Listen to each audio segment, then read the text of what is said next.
नमस्कार साथियों, मैं किशोरी और आज हिमाचल प्रदेश में पंचायती राज संस्थाओं के जो चुनाव होने जा रहे हैं उनको लेकर आपसे कुछ खास बातचीत करूंगा।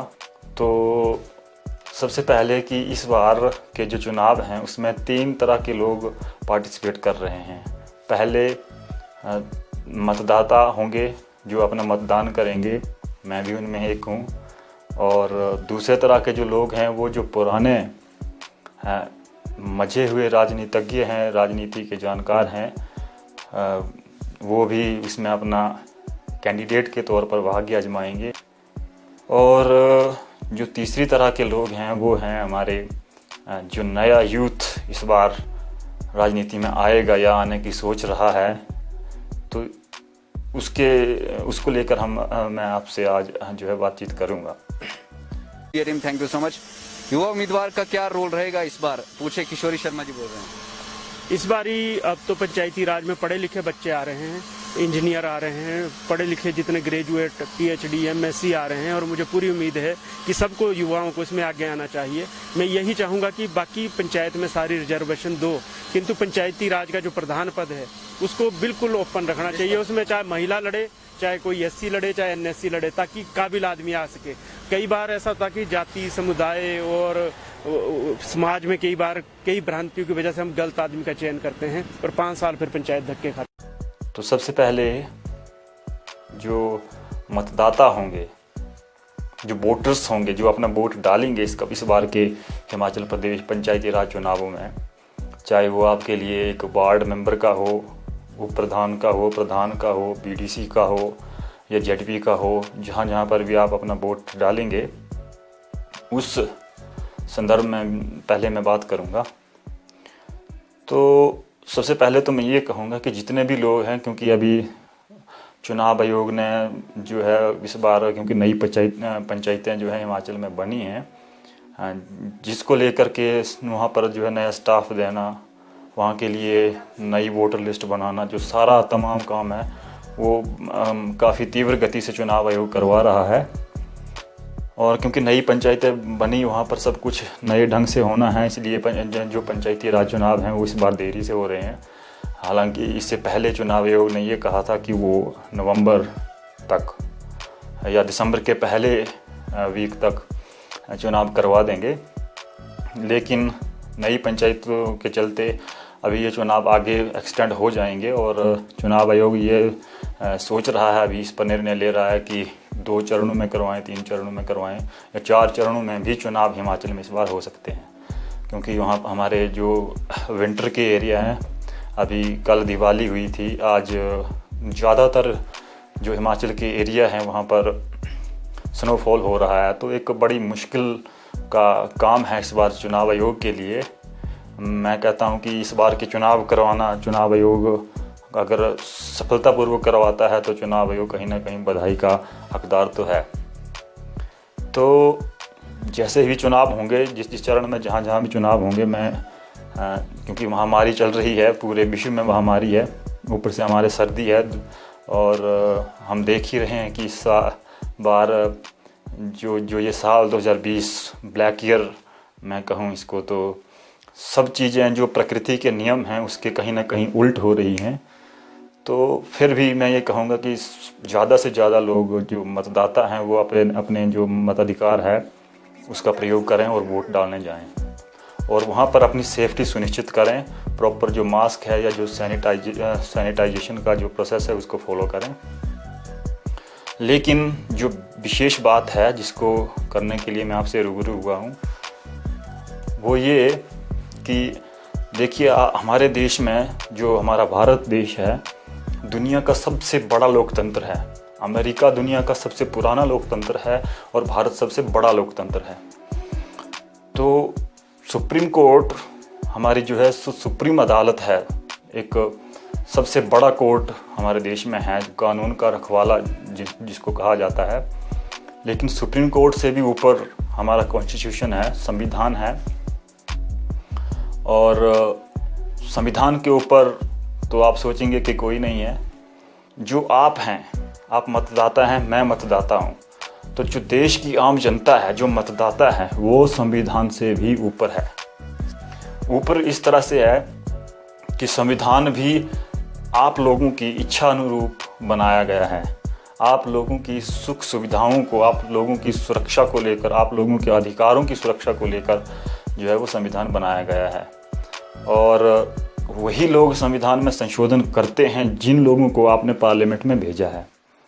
अब वो किस तरह से करते हैं वो एक अलग विषय है।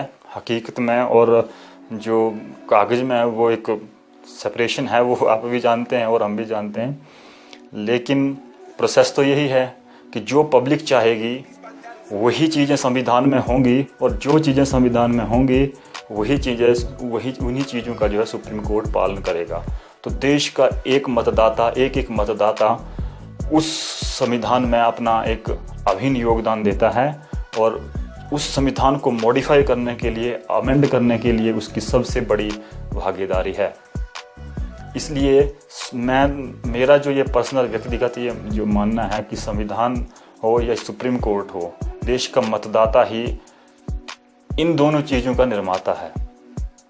तो इसलिए मैं कह रहा हूँ कि आप अपना मतदान करिए, और केवल मतदान ही ना करिए बल्कि एक अच्छे प्रतिनिधि को इस बार पंचायती राज चुनावों में आप जिताएं, जो आपकी समस्याओं को लेकर, नेपोटिज्म को छोड़कर, क्योंकि अभी हम देख रहे हैं कि एक बड़े पैमाने पर नेपोटिज्म की बात होती है, काफ़ी लंबे समय से हो रही है नेपोटिज्म, मतलब जो भाई भतीजावाद है। तो अगर आप बारीकी से पंचायतों में भी देखें तो यही चल रहा है, नेपोटिज्म तो हर जगह है। तो मैं ये कहूँगा कि एक ऐसे पंचायत प्रतिनिधि को चुनिए जो नेपोटिज्म को से ऊपर उठकर एक इक्वली विकास करे। चाहे आप, मतलब मेरा कहने का मतलब ये है कि देखिए, हमारा जो देश है वो एक ग्रामीण देश है। 70% आप सब जानते हैं कि हमारी आबादी जो है ग्रामीण क्षेत्रों में रहती है। तो ग्रामीण क्षेत्रों में जो विकास की पहुंच है वो एक पंचायत के थ्रू ही है। अगर पंचायत में आप अच्छे प्रतिनिधि भेजेंगे चुनकर, तो पंचायत का विकास होगा। क्योंकि सरकार तो अपनी तरफ से, चाहे कोई भी पार्टी हो, कांग्रेस है, बीजेपी है, मैं पार्टी में इतना ज़्यादा नहीं बोलता हूँ, तो कोई भी पार्टी है वो आगे से अच्छा प्रयास कर रही है। चाहे वो सेंटर सरकार हो, केंद्र की सरकार हो, राज्य की सरकार है, वो अपनी तरफ से अच्छा प्रयास करती हैं कि हमारा जो ग्रामीण एरिया है वहाँ पर डेवलपमेंट हो। कई स्कीमें होती हैं पंचायतों में, पंचायत में आती हैं। अब वो पंचायत में जो आपने प्रतिनिधि बिठाए हैं वो उन स्कीमों को किस तरह से लागू करते हैं वो उन पर निर्भर करता है। तो मैं ये कह रहा हूँ कि एक अच्छा प्रतिनिधि, एक पढ़ा लिखा चेहरा अगर आप पंचायत में भेजते हैं तो ऑब्वियसली वो आपको एक इक्वली तरीके से, एक समान रूप से विकास की धारा से जोड़ेगा। और जो सरकार का, केंद्र सरकार का ये नारा है कि जो विकास की धारा में लास्ट में व्यक्ति है, बिल्कुल लास्ट में जो व्यक्ति बैठा होगा, उसके लिए भी वही सुविधाएं, वही विकास की जो उसकी डिमांड्स हैं, जो मांगे हैं, उसको मिलें जो कि उस कतार के पहले व्यक्ति को मिल रही हैं। तो ये तभी पॉसिबल है जब आप एक अच्छे पढ़े लिखे, एक विजनरी व्यक्ति को पंचायतों में इस बार बिठाते हैं। तो अब अभी जैसे हम देख रहे हैं, पिछले 10 साल से मैं भी देख रहा हूँ कि क्या कुछ चल रहा है पंचायतों में। कई पंचायतें अच्छा भी कर रही हैं, ऐसी भी बात नहीं है, लेकिन हैं कई पंचायतों में ये चल रहा है। 14th फाइनेंस कमीशन था, उसका पता ही नहीं चलता है पंचायतों में क्या हो रहा है। एक दिन मैं ही सचिव से बात कर रहा था, वो कह रहे थे कि आपका जो है वो पैसा खर्च नहीं हुआ आपकी पंचायत में। 14 अभी तो 15वां वित्त आयोग होगा, 15वां वित्त आयोग लागू होगा, चल रहा है, चलेगा आगे। तो मतलब ये है कि अभी जैसे उसमें भी वित्त आयोग के आवंटन में भी कई धांधलियाँ आ रही हैं, कई पंचायत से उसके जो है वो शिकायतें आ रही हैं, हम भी अखबारों में देखते हैं, पढ़ते हैं। उसके बाद प्रधानमंत्री आवास योजना के आवंटन में कई सवाल उठ रहे हैं, कई तरह के केसेस यहाँ पर सामने आ रहे हैं कि जो प्रधानमंत्री आवास योजना का आवंटन हो रहा है पंचायत में, वो नेपोटिज्म, वही जो मैं कह रहा था, भाई भतीजावाद को लेकर वो आवंटन हो रहा है। कई पंचायतों में जो जितने भी आवास हम बांटे जा रहे हैं उसमें वही प्रायोरिटी पर रखा गया है। तो ये सब चीज़ें ना हो। जिस व्यक्ति को ज़रूरत है जो ज़रूरतमंद व्यक्ति है सबसे पहले उसी को आगे लाया जाना चाहिए, ऐसा मेरा मानना है। तो एक ऐसा प्रतिनिधि आप चुनिए। मैं तो कहूँगा आप जितने भी पढ़े लिखे युवा हैं उनको मैं ये कहना चाहूँगा कि आप इस बार एक्टिव हो जाइए चुनावों में, और इस तरह से एक्टिव हो जाए कि एक पढ़ा लिखा व्यक्ति को आप पंचायत में बैठाइए, और बैठाइए ही नहीं बल्कि उस व्यक्ति की, चाहे वो प्रधान है चाहे कोई भी है, जो उनकी अकाउंटेबिलिटी है उसको सुनिश्चित करिए। अब क्योंकि हम ये कहते हैं कि देश में, हमारे देश में 65% पॉपुलेशन ऐसी है जो 35 के अंडर एज ग्रुप में आती है। तो एक युवा देश है, दुनिया का युवा देशों में से एक हमारा जो है भारत देश भी है। लेकिन उसका फ़ायदा हमें तभी मिलेगा जब हमारा वो युवा, क्योंकि राजनीति से तो हर कोई व्यक्ति इफेक्टेड है, किसी न किसी रूप से प्रभावित है, राजनीति से जुड़ा हुआ है। तो जो युवा है, मैं तो कहता हूँ आप भी एक जागरूक युवा के तौर पर आगे आइए, और जो हम बता रहे हैं कि हमारा युवा देश है, उस युवा शक्ति का जो है वो प्रदर्शन कीजिए। अब दो तरह के और लोग हैं हिमाचल में इस बार के जो पंचायती राज चुनाव हो रहे हैं उसमें। पहले तो वो लोग हैं जो पहले से राजनीति में हैं, जिनको मैं मजे हुए राजनीतिकार बता रहा था। तो उनके लिए भी मैं ये कहूँगा कि आप, ठीक है, आज तक आपने जिस तरह की राजनीति की, अच्छी की बुरी की, मैं नहीं जानता और ना ही मैं उस पर कोई टिप्पणी करूँगा। लेकिन आज के बाद जो मतलब आप भी अभी जितने भी बड़े लोग सीनियर सिटीजन हैं वो इस बार के अगर कैंडिडेट बन रहे हैं, पंचायती इलेक्शन लड़ रहे हैं, तो उनको मैं ये कहूँगा कि नेपोटिज्म से ऊपर उठकर, जो भाई भतीजावाद है उससे ऊपर उठकर अपनी पंचायत में समान रूप से विकास करिए। जिस व्यक्ति को ज़रूरत है, जो ज़रूरतमंद व्यक्ति है, उसकी ज़रूरत का मुख्य रूप से आप ध्यान रखें और उसकी ज़रूरत को पहले आप प्रायोरिटी पर रखें। और यही मैं उन लोगों को कहूँगा। बाकी क्योंकि वो तो अब काफ़ी पुराने राजनीतिकार हैं, वो हर चीज़ को समझते हैं। लेकिन एक बात मैं यहाँ पर ज़रूर कहूँगा कि अब जो है वो आज से पहले की तुलना में राजनीति करने के और जिस तरह के भी सिस्टम चलता था पंचायतों में, वह उस सिस्टम से थोड़ा हटकर सिस्टम होगा। पुराने जो तंत्र थे राजनीति चलाने के, उन तंत्रों से थोड़ा हट के राजनीति होगी आने वाले समय में। तो मैं तो ये कहूँगा कि आप जो सीनियर लोग इस बार पार्टिसिपेट कर रहे हैं, तो थोड़ा सा अपना राजनीति का जो तौर तरीका है उसको बदलने की ज़रूरत है, अपग्रेड करने की ज़रूरत है। कर लीजिए, बाकी तो आपकी इच्छा है आप क्या करेंगे। लेकिन मैं ये कह रहा हूँ अपनी तरफ से, एक आप मशवरे के तौर पर जैसे भी लेना चाहें आप ले सकते हैं। अब जो सबसे अहम बात इस बार है, जो युवा शक्ति, क्योंकि हिमाचल के अलग अलग जगह से हमारे पास भी सोशल मीडिया पर आ रहे हैं मैसेज, हम भी देखते हैं, और काफ़ी बड़ी संख्या में लोग नए चेहरे इस बार पंचायती राज चुनाव में अपना भाग्य आजमाएंगे। तो उनके लिए तो सबसे पहले मैं ये बधाई दूंगा, उनके लिए बेस्ट ऑफ लक बोलूँगा, जितने भी लोग आ रहे हैं या जो आने की सोच रहे हैं। और जो आने की सोच रहे हैं, मैं तो उनको ये कहूँगा कि आप आइए, आपको आना चाहिए। आप युवा हैं, मैं भी एक युवा हूँ, तो इसलिए मैं कह रहा हूँ कि युवा का ज़्यादा से ज़्यादा पार्टिसिपेशन होना चाहिए इस बार पंचायती राज चुनाव में। मैं जीतने या हारने की यहाँ पर बात नहीं कर रहा हूँ कि जीतो आप या हारो, क्योंकि अगर मैं भी अभी उठकर इलेक्शन लड़ने चला जाऊँ, मतलब करेगा, कॉन्ट्रास्ट करेगा कौन, इसको एक सीरियस तौर पर लेगा। और यही विचार जो है वो हर एक युवा के मन में चल रहा है, क्योंकि हम देख ही रहे हैं सोशल मीडिया पर।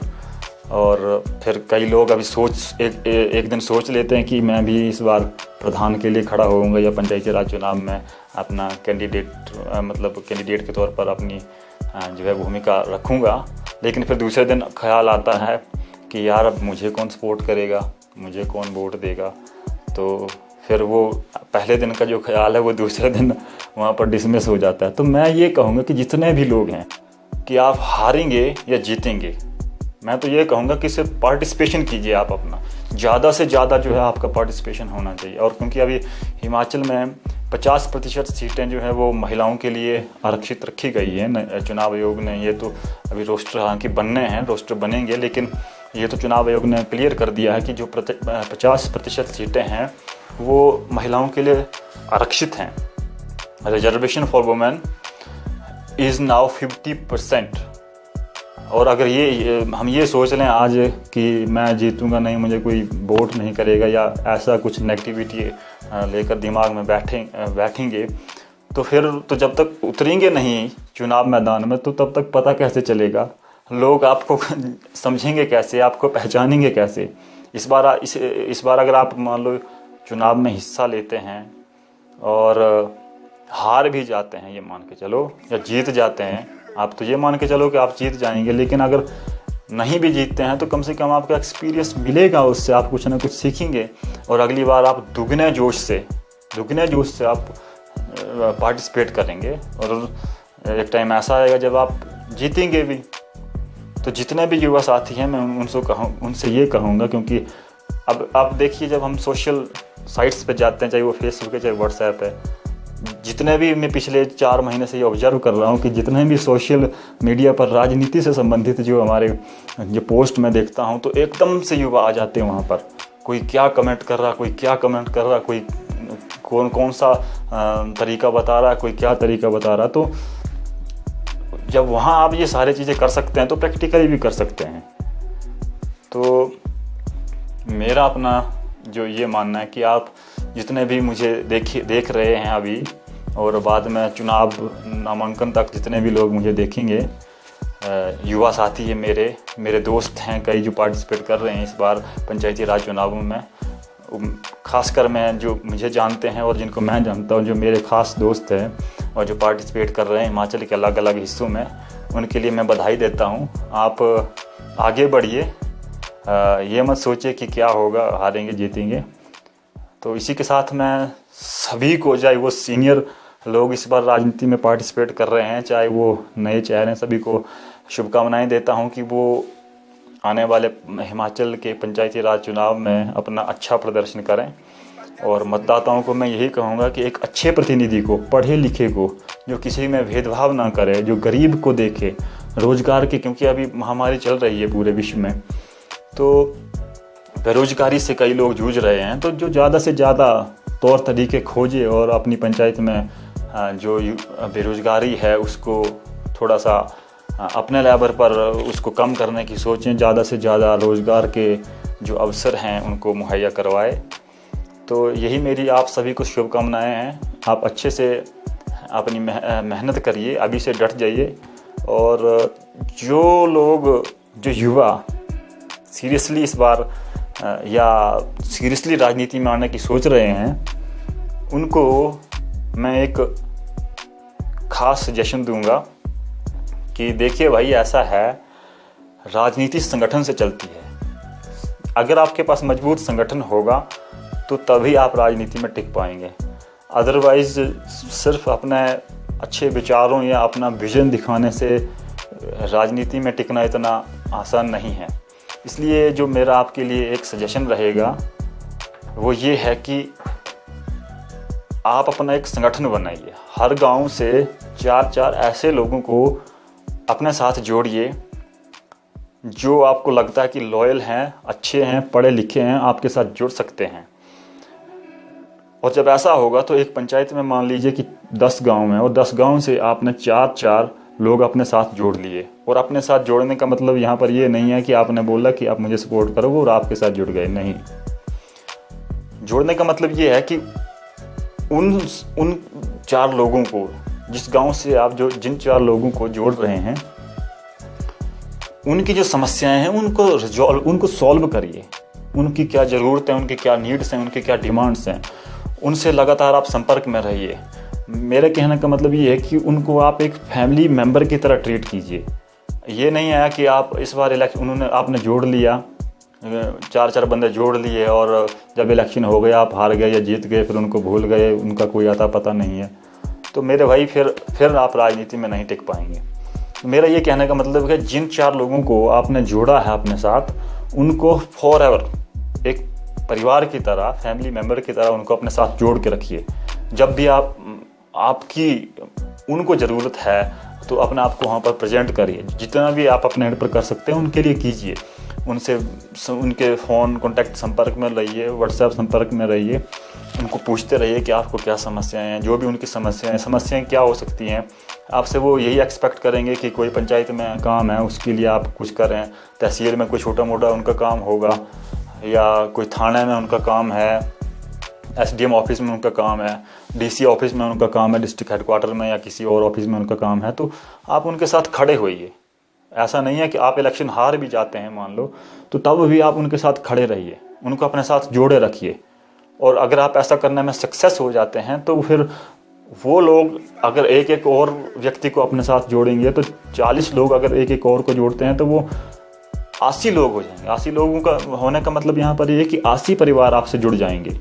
और 80 को अगर आप तीन वोट का भी मान के चलो तो 240 वोट आप आराम से अपने संगठन के थ्रू उसको अपने पक्के कर सकते हैं। तो ये संगठन बनाने पर आप ध्यान दीजिए और दोनों चीज़ों पर ध्यान दीजिए। इस बार आप चुनाव भी लड़िए और संगठन को मजबूत करने के लिए जिस तरह से मैं कह रहा हूँ, शायद आपको ठीक लगे या ना लगे, लेकिन यही मैं देख रहा हूँ राजनीति में। यहाँ की राजनीति में नहीं, बल्कि जितनी भी डेमोक्रेटिक जो कंट्रीज हैं, जो राजनीति चल रही है, वो संगठन के तौर पर ही, जिसके पास अच्छा संगठन होगा वही राजनीति में आगे जाएगा। सो यही मुझे आपसे कहना था।